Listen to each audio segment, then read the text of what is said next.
के अपवर्तन के अंतर्गत पार्ट 2 में, हाँ पार्ट 2 में आपको एनसीईआरटी के अनुसार उसके बाद पढ़ाना है। यानी उसके बाद पढ़ने का मतलब यह है कि सरल और विरल माध्यम के का अध्ययन और आपतित किरण अपवर्तित किरण के आपतन बिंदु और विलंब के बाद आपको कांच के आयताकार स्लैब का अपवर्तन का किरण आरेख खींचना है।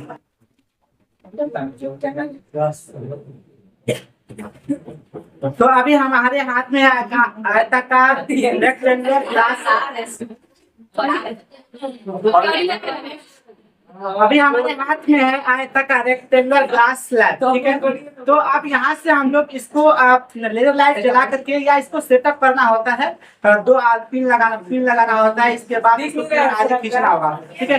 तो अब इसको हम प्रैक्टिकल्स को या आयताकार स्लैब पर बनाते हैं। वैसे आप समझते हैं, आप समझेंगे तो यहाँ भी क्लियर हो जाएगा। देखिए कैसे यहाँ पे आयताकार स्लैब है, ये होगा ये आयताकार स्लैब, यहाँ आयताकार स्लैब है ये, ठीक है, ग्लास का है और ये किरण यहाँ से आ रहा है, ठीक है, बट ये अभिलंब की ओर मुड़ेगा, ये इधर मुड़ेगा, तो देखिए ये मुड़ गया है, ठीक है। मुड़ने के बाद होगा क्या कि आगे जब चलेंगे हम लोग तो देखिए ये फिर सघन माध्यम, कौन माध्यम है, विनोद होगा, ये विनोद होगा, तो ये किरण तो सीधे ऐसे आना चाहिए, बोलिए हाँ, लेकिन ये ऐसे नहीं आएगा, सघन से विनोद से सघन होते अभिलंब से मुड़ जाएगा, अभिलंब से दूर हटेगा, अभिलंब से दूर हटेगा, ये ऐसे नहीं आएगा, ये थोड़ा सा दूर हटेगा, ऐसे होगा, उसके बराबर जगह नहीं ऐसे होगा। ज्ञान अब ये वाला नहीं है, क्यों नहीं? आइए यहाँ पर देखते हैं, ये प्रकाश किरण आ रही है, ये अभिलंब है और अभिलंब ये विरल माध्यम है और ये सघन माध्यम है। तो क्या होगा कि अपवर्तित किरण थोड़ा बेंड होगी, किधर होगी, अभिलंब की ओर होगी बेंड, तो अभिलंब की ओर बेंड होगी। अब यहाँ पे देखिए ध्यान से, फिर ये सघन माध्यम है, ये विरल माध्यम है, फिर सघन से विरल माध्यम मतलब प्रकाश की किरणें गुजरती हैं तो अभिलंब से दूर हटती है, अभिलंब से दूर हटती है। देखिए ये किरण ना ऐसे सीधा आना चाहिए बट ऐसे सीधा नहीं आके बिल्कुल उधर की ओर जा गया है, ठीक है। तो ये है आयताकार ग्लास स्लैब में प्रकाश के अपवर्तन की किरण आरेख। कांच की पट्टी से गुजरती प्रकाश की किरण में आपतित किरण, अपवर्तित किरण और पार्श्विक विस्थापन और निर्गत किरण की परिभाषा के बारे में समझेंगे। आइए आपतित किरण क्या है?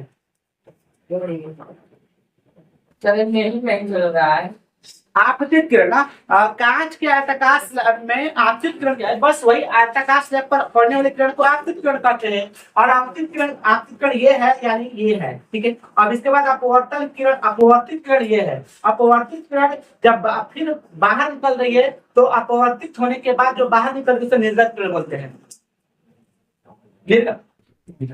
इमर्जिंग रे, इमर्जिंग मतलब क्या था? पारदर्शी माध्यम से बाहर, पारदर्शी माध्यम मतलब ये आयताकार स्लैब, ठीक है, ये स्लैब इससे बाहर निकले जो हो आयताकार स्लैब यानी पारदर्शी माध्यम से बाहर निकले वाले अपवर्तित किरण को, अपवर्तित किरण को, हालांकि वो होता तो अपवर्तित किरण ही है ना, अलग चीज है कि सघन से विरल, विरल से सघन। अपवर्तित किरण को यहाँ पे निर्गत किरण कहते हैं।